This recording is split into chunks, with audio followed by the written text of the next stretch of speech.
Hello everyone, my name is Larseth, and welcome back to the third episode of our Europa Universalis 4 campaign as Korea in the new expansion, Mandate of Heaven.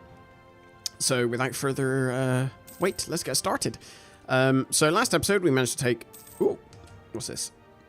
Ming just improving relations. We managed to take 3 provinces from from Jiangsu, sorry. Ooh, lovely. Marketplace. We managed to take 3 provinces. Oh, naive enthusiast. Ming's giving out money for no reason, pretty much. But yeah, we took 3 provinces, which is good. Unfortunately, Haizi have basically, how do I put this? They've sort of gone a bit nuts. They normally only start off pretty small, sort of this size here. And they've taken a bunch of Jiangsu's provinces and a bunch of Yeren's provinces.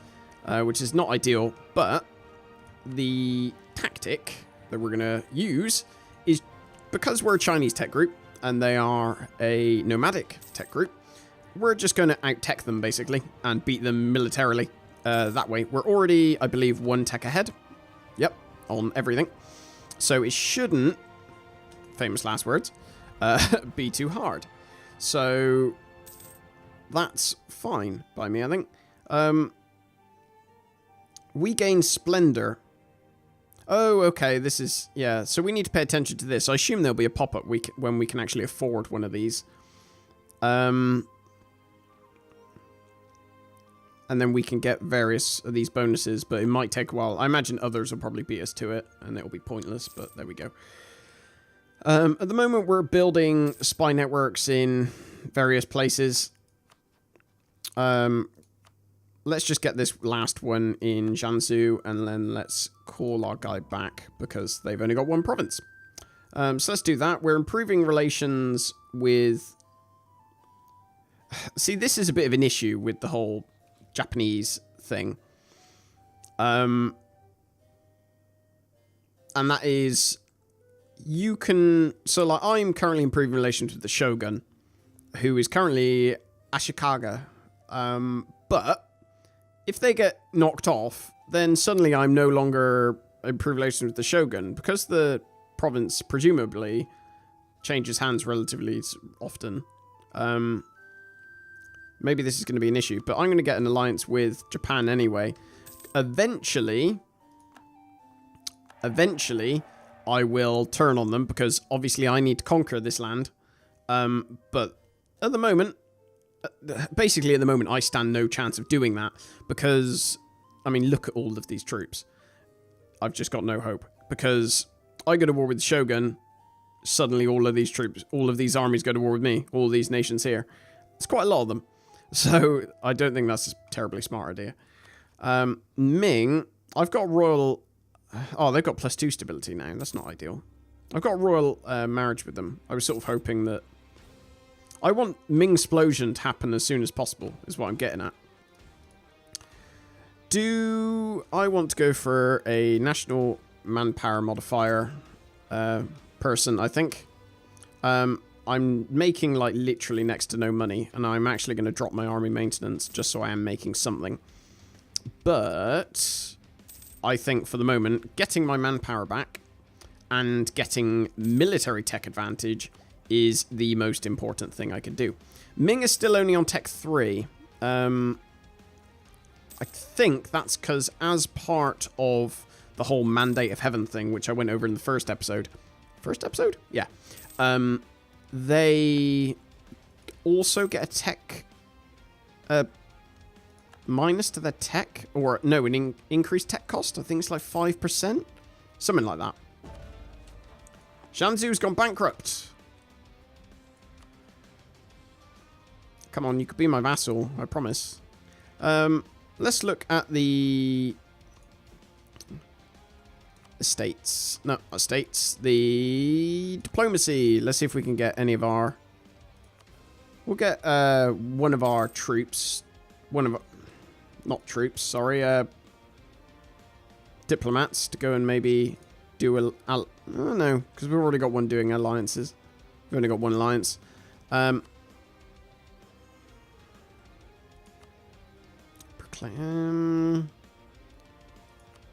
Dynastic? No. Economy? No. Okay, so maybe we just want... Who's threatening country at the moment? Who does it define as a threatening country? Ming. Oh, crap. It's an omen. I hate that event. I absolutely hate it. Right. Oh, we can get that core, actually. Another one. Wasn't that another... That was a... I think that was another mission we could have had to improve relations with Ming. So actually, I'm going to hold off at the moment doing that. So let's go back to our diplomatic doobery and get rid of that. Because I don't think Ming are actually all that threatening at the moment. I tend to find they don't do so much warmongering right at the start. Or maybe that's just naive of me. We're going to make this a territory, obviously. Oh, I forgot you can make edicts. Ooh. Ooh, ooh. This is another whole aspect of this expansion which hasn't really occurred to me. Okay, so prosperity. How is it increasing? Okay, so you can get institution spread. What actually is... How's the institution spread going at the moment? I mean, I know we're right at the start of the game, so it's probably... I keep clicking the wrong one. Yeah, can't even see anything else at the moment. So... States demand control provinces, nobility. Right, who do you want? Who gives the most manpower? Your base... Oh, wow. 1,250. Province. No estate could be selected. Provinces in a territory. Oh, that's because it hasn't been... The core hasn't finished yet. What about you? Your base 500. And your base 1,250. So I think I'm going to give this province here, probably, to the nobility. Yeah, I think we'll do that. We just gotta wait for the core to finish at the moment. Hopefully, well, actually, it's gonna be a while before our manpower is finished. I was gonna say hopefully it won't be too long. Okay, Ming have just gone to war with Court Chin again by the looks of it.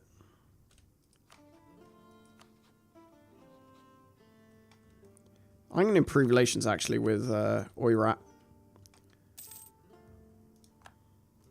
I'm sort of hoping that maybe I can get another alliance. So recall a guy from Ashikaga.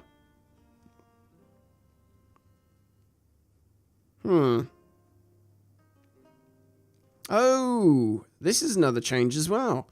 So when your agents are discovered, they stay there. They just get the minus. So you don't have to micromanage them anymore. They will continue. They'll just continue. Ah, that's brilliant. So now I won't have a horrible, awkward situation whereby I've sort of... Well, I've got a diplomat spare. I'm going to do counter-espionage against them. But that just means we won't have an awkward situation where I forget that I'm actually supposed to send my agents back. I always forget. So let's turn you over. I'm pretty sure it's not a territorial core. Okay, there it is. Nobility can have you. There you go. Lovely. So what are these edicts? Then let's have a look at this. Western Korea. What do these edicts actually... Do they cost... Okay. Okay, increases your state maintenance. Okay. That's fine. By 200%. So that would be 0.3 ducats it would cost us.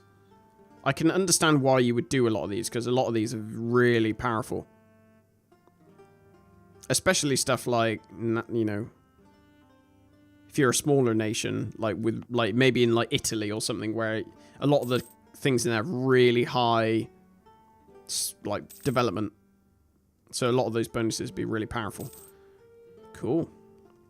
Let's recall our person from Oirat. I wonder... They are currently... Won't go... They aren't quite ready to have an alliance with me, unfortunately. It'd be nice if they were. So, what are Ming doing?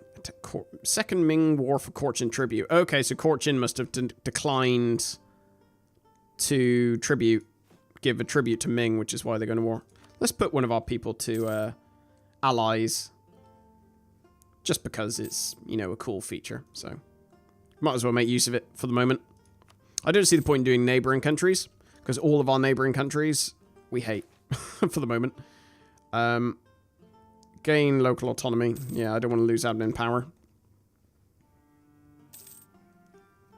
Ooh, Haiji, you got noble rebels. Speaking of which, Haiji have got really low cavalry and infantry. That's weird. I wonder why. I wonder if they... What's their maximum? Their force limit's only 16. So they had quite a large army previously. And I wonder if the reason... They must have had a load of mercenaries or something like that. That might explain it. They're not allied to anyone, are they? No, good. Oh, lovely. And now we're going to be... They're on 4 and we're on 5, so we're ahead of them in tech. We're going to go for offensive Asian foot soldier. And east and the offensive cavalry. I think. So after we get a bit more manpower back and we get up to our maximum, that will allow us to get another mission.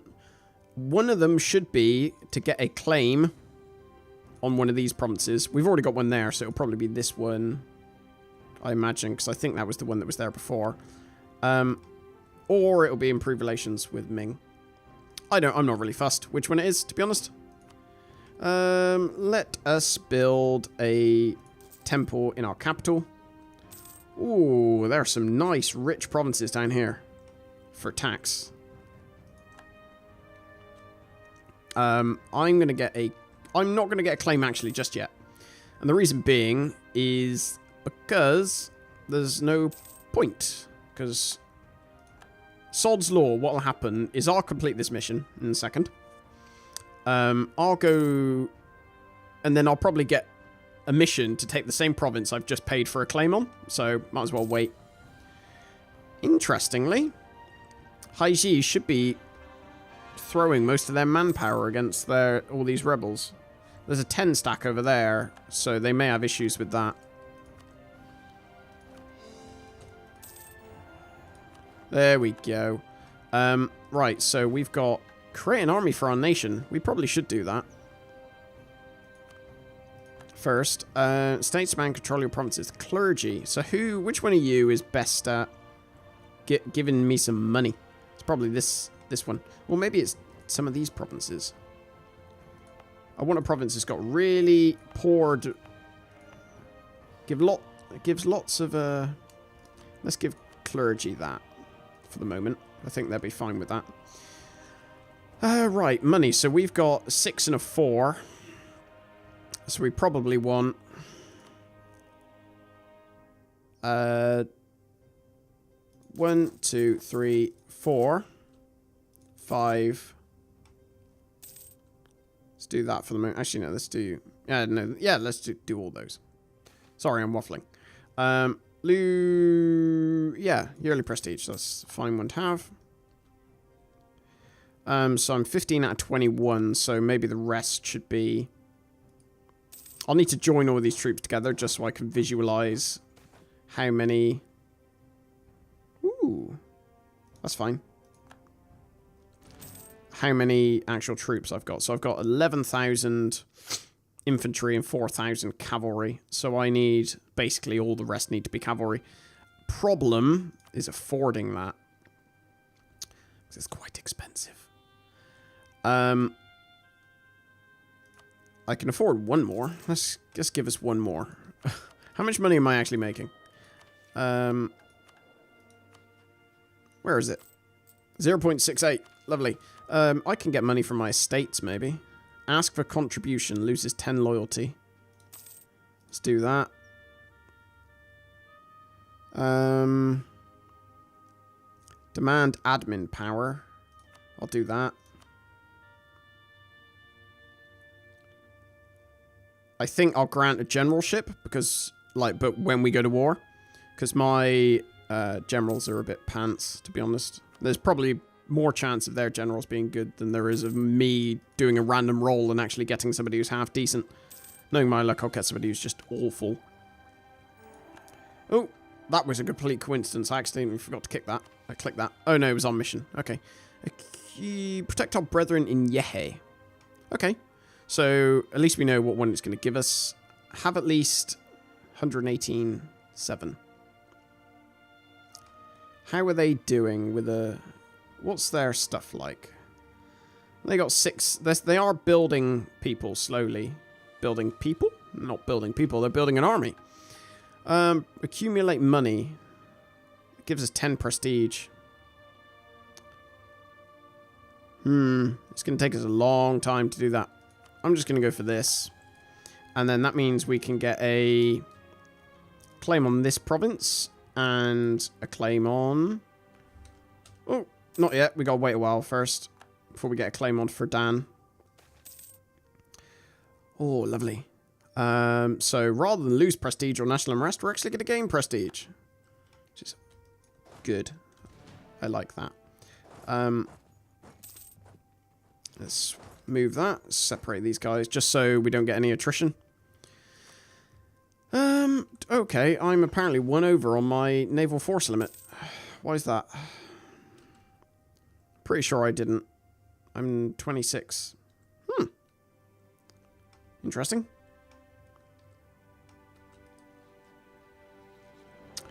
They've got a truce with Yeren and Jiangsu, which is about to expire in 2 years. Wow, I don't so much care about their truce with Jiangsu, more their truce with Yeren. Because that'll be, if they are distracted even slightly, that means I can go to war with them and get me some land. I do need some more cavalry before I even think about that, though, so we're going to continue building cavalry. 3, you've got 2, so you can have cavalry. I mean, I guess I could take a loan. It's probably maybe not a smart idea. Oh, press the wrong button. Oh, we got enough to get our claim for Dan. Right, invest in new technology, trade range, trade efficiency, and naval maintenance. Right, so that should, naval maintenance, yes, allowed us to have a little bit more money. About half a ducat more. It's nothing to turn your nose up at.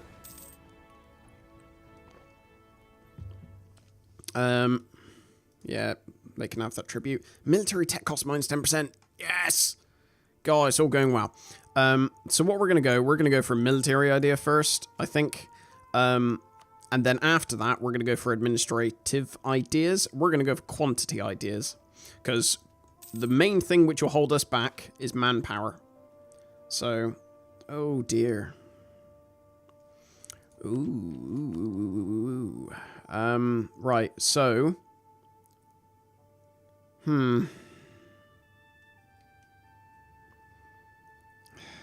We either basically get a better heir, or we... The problem I'm mainly looking at is the estate's loyalty, which will drop quite significantly for, like, the merchant guilds. They'll lose 10 loyalty.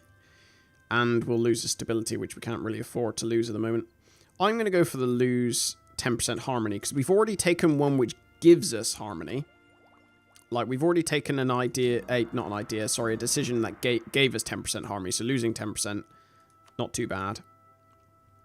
We're going to go for this national idea, and we're going to turn that straight into our quantity ideas. National manpower modifier. Oh, look at that. That is a nice combo there. One after another. National manpower modifier. Lovely. So instantly, that took us from 20 to 30,000 manpower as our maximum. I believe. Oh, no. Was it? It's 50%. Yeah. No wonder. I was thinking, that's quite high. Right. So I'm thinking, again, we wait. Get a little bit more money. Just so I can afford another 1 or 2 bits of cavalry. They have got a oh, no, that's Yeren. So Yeren are at war with Korchin. Okay. That's fine. I thought it was Haiji who had a good good general. And I was worried for a second. And we're earning more than the ducat, which is great. Right. I'm going to end the episode here. And next episode, we'll see what we can do. We may go to war with Haiji. Probably. But thank you very much for watching. And I will speak to you then. Take care.